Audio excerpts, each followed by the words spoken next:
দুইটা দুইটা ভয়ঙ্কর পাপের কথা বলে দেই। এই দুইটা পাপে যারা আসক্ত হয়ে আছে তারা তওবা করে ফিরে আসলে পরেও সারা জীবন তাদেরকে এটা সাফার করতে হবে। কথা বুঝতে পারছেন না? তওবা করে ফিরে এসেছেন মনে করেন, তারপরেও আপনাকে সারা জীবন এই পাপের ফলটা ভোগ করতে হবে।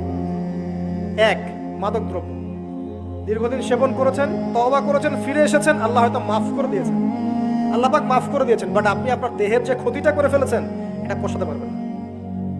এক নাম্বার। দুই, তখন আপনি যদি বিয়ে করেন আপনি স্ত্রীকে সন্তুষ্ট করতে পারবেন না। হ্যাঁ। দুই নাম্বার হচ্ছে এই যে গোপনে যুবকরা যে পাপটা করে, মাস্টারবেশন, যেটাকে আমরা বলি হস্তমৈথুন, এই পাপ যেসব যুবকরা করছে বা করে, এবং অ্যাভেলেবেল এই পাপটা সবাই করে, কারণ এখন পর্নের যুগ, পর্ন দেখলে তো আর কোনো উপায় নাই, তখন তো এই পথেই যেতে হচ্ছে, নিজের উপরে নিজেকে জুলুম করতে হচ্ছে। যারা হস্তমৈথুন অভ্যস্ত হয়ে গেছে এরা যদি তওবা করে ফিরেও আসে, শরীরের যে ক্ষতিটা হয়েছে এটা পূরণ হবে না কখনো।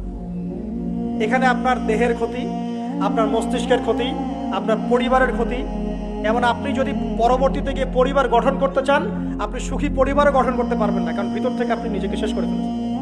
গোপন পাপে লিপ্ত হবেন না, আপনি যৌবনকে ধরে রাখেন, ইনশাল্লাহ দেখবেন আপনি সারা জীবন এনজয় করতে পারবেন ইনশাল্লাহ। কিন্তু যদি এখন নিজেকে শেষ করে ফেলেন, এখন নিজেকে শেষ করে ফেললে আপনি বিয়ে করলে পরেও দেখবেন আপনি পস্তাচ্ছেন।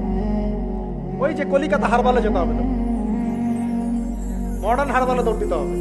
আর সব হারবাল টারবাল খেয়ে লাভ হয় না। কারণ কি? কারণ আল্লাহ প্রদত্ত যে নেয়ামত সেটা আপনি নষ্ট করে ফেলেছেন, এখন এইটা আর আপনি ক্ষতিপূরণ দিতে পারবেন না। অতএব জীবনটাকে সিরিয়াসলি নেন। দেখেন আমার মতো বয়সে, আমার চেয়ে প্রায় 10 বছর বয়স আগেই তারেক বিন জিয়াদ স্পেন জয় করেছিল।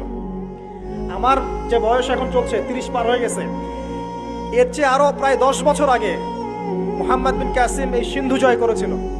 এখন যে ইসলাম আপনি ভোগ করছেন এটা তাদের ফল, তাদের এই জিহাদের ফল।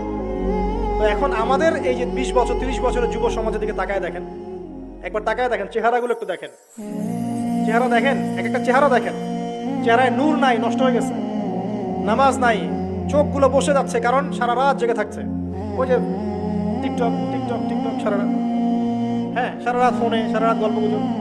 রাত্রেবেলা দেখবেন, রাত্রেবেলা শহর যেন জীবিত হচ্ছে, রাত্রেবেলা ক্যারাম খেলে, রাত্রে লুডো খেলে, রাত্রে এটা করে, রাত্রে সে, সারাদিন ঘুম, সারাটা দিন ঘুম। আপনি কি জানেন সারা রাত কে জেগে থাকে, সারাদিন কে, সারা রাত কে ঘুমায় আর সারা দিন কে জেগে থাকে?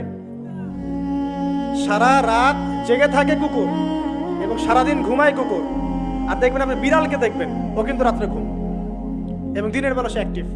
পাখিকে দেখবেন, পাখি সন্ধ্যা হলো একদম ঘরে, যেই সূর্য ডুববে পাখি একদম ঘরে, দেখেন না, পাখি ঘরে, আর যেই ফজর হবে পাখি বের হয়ে গেল।